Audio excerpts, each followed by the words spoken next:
Hey everyone, and welcome to the Gamera Fan Outline Part 1.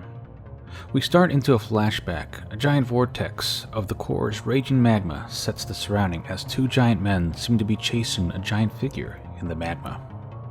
The two figures wonder how the beast is withstanding the heat of the magma.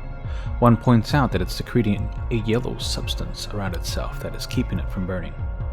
An action sequence ensues between the two giant men and the dark beast. In the action, they split the Dark One in half, though one of the men is wounded and his suit is penetrated.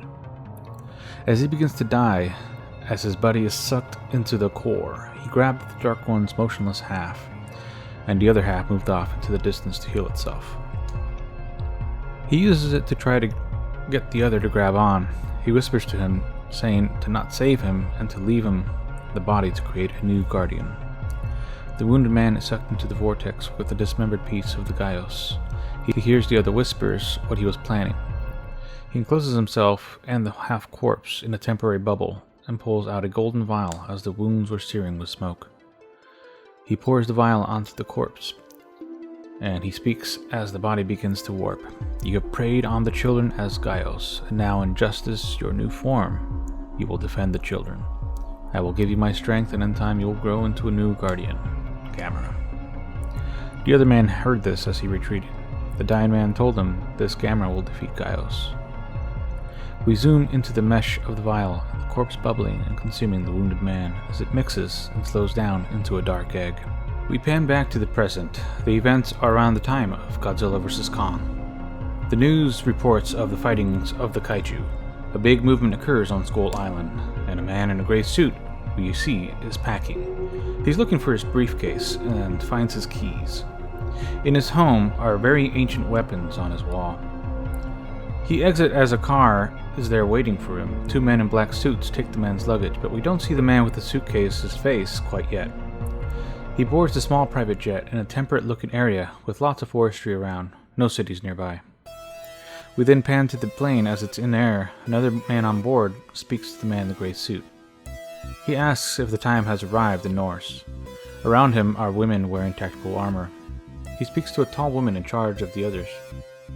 They mention they will hit hard and fast as they enter the main entrance of the inner earth. As the plane gets close to Monarch's sensors, heading towards Skull Island, they all jump off the plane, and the pilot redirects to mainland.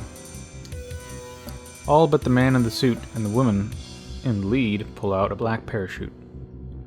They land relatively unscathed on the ground in front of the entrance. The man has a word with the woman before the others land.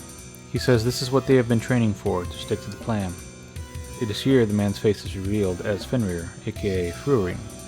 The woman takes off her helm as her long black hair slicks back in a bun. She says she won't let him down before departing, and she says that she'll make sure to recon any unknown territories. The rest arrive from parachutes and begin to enter the cavern entrance as Monarch forces begin to patrol the area. We pan forth in the caverns as the daughter of Fenrir looks at a map whilst leading into the enormous cavern system. The map is very old. She's very careful with it. They pass corpses of several skull crawlers and pass into a cavern full of bones. They stop and suggest a new wall was put up in the area that should have been given access to the other inner sanctums. They look for a wall closer to the inner sanctum and prepare to breach it. As they prepare, they hear movement behind them from the abandoned city inside the cavern. A pregnant woman in rags appears to them, tells them not to destroy the wall. They secure her in custody and ask who she is. She is a dweller of the deep, she says. They ask her how she came to be pregnant. She answered that a dark god answered her prayers. She tells them not to disturb this wall as it has been layered from this side with a special ancient crystal from Elysium. It is here that she calls her father to come into the location for this complication. There he witnesses the pregnant woman, and he tells the group that there has not been a pregnancy in their kind for thousands of years. He notices the statue around this point and recognizes them as former elite Ultramen. He whispers Taiga.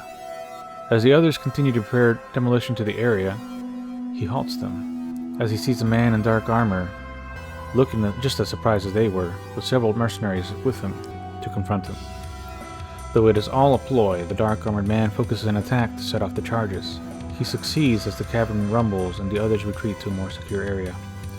The dust begins to settle as an enormous creature is revealed in hibernation.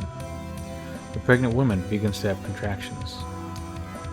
Fenrir orders his daughter and her Valkyries to protect the woman and the baby. He transforms into a giant wolf and pushes the dark forces back. The dark forces begin to retreat as a grumble is heard from the creature. Fenrir recognizes the beast as Gaios. Gaios rises, towering over him, and roars. He whispers to his daughter to find a source of light while he keeps Gaios distracted. Here's where Monarch's scouting forces move to investigate in small mech units. They are unable to damage Gaios as it begins to devour them. The baby is born as they seek an alternate route for refuge. She tells them they are in a vast cavern, and she tells that to the east lie the territories of the Gargantuas in a tired voice, and to the west lie the abandoned cities devoured by the Daemon Serpents. She told them only few remain after the opening of the cavern. As the baby begins to cry, we pan to the core of the earth, where we see Gamera awaken. The Gaios is unable to catch up to Fenrir, but hears the baby in the distance and turns back to them, as if to spread its wings to catch up to them. Fenrir attempts to slow down Gaios to no avail. The Valkyries prepare defense as they are picked off. Fenrir's daughter carries the pregnant woman and baby into a secluded tunnel too small for Gaios to enter. She is grabbed at the last second, though the baby and the pregnant woman are thrown into safety. Gaios tries to devour her, but she grows in size and is spit out. Here Gamera is found digging to the core of the earth and faces off with Gaios. Fenrir recognizes Gamera's essence. Here they try to take the child north with his mother. Gamera burns Gaios, and the heat and light pushes Gaios to retreat. It flies out as Gamera chases, and after a 10-minute chase sequence, they make it out to the surface where Kong is waiting and attempts to attack both. Kong is unable to reach them, but manages to hit Gamera on the head with a giant boulder. Gamera falls into the water off of Skull Island, and Gaios slips away. Here we end part 1 of Gamera. Essentially, this is about the first 30 to 50 minutes of the movie.